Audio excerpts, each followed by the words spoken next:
körgelle seni, yüreğim taslimeni. Olay rütürsünün keçe cuklatmayı, gündüz izletek seni. Sen beni gülümse, sen beni culduzumsa. Sen beni gülümse, kimden de ayrılsam.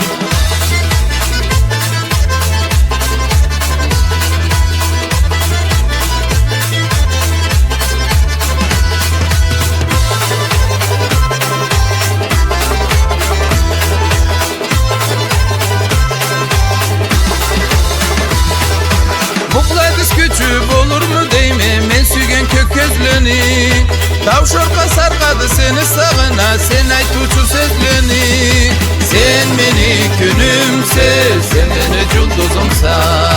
Sen beni gülümse, kimden de ayrılsam.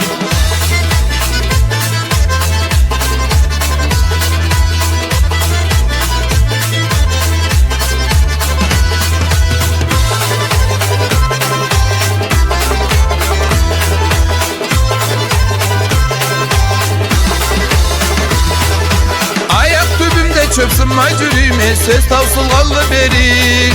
Toyga hazırlanıp kız udu bizde, kız hazırlavda sizde. Sen beni gülümse, sen beni culduzumsa. Sen beni gülümse, kimden de ayrılsam.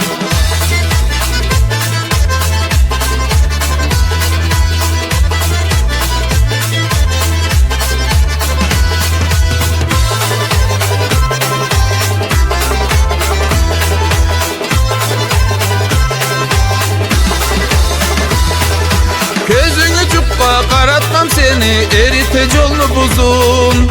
Teli üstüre uzak ömrünü sınar buz balın tuzun. Sen beni gülümse, sen beni culduzumsa. Sen beni gülümse, kimden de ayrılsam.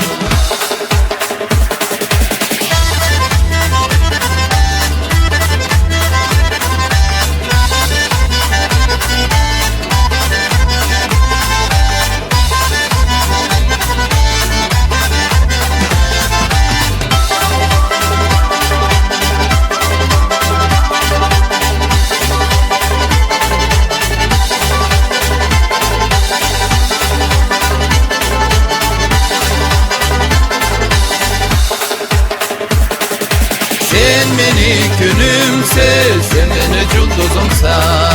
Sen beni gülümse, kimden de ayrılsam. Sen beni gülümse, sen beni culduzumsa. Sen beni gülümse, kimden de ayrılsam.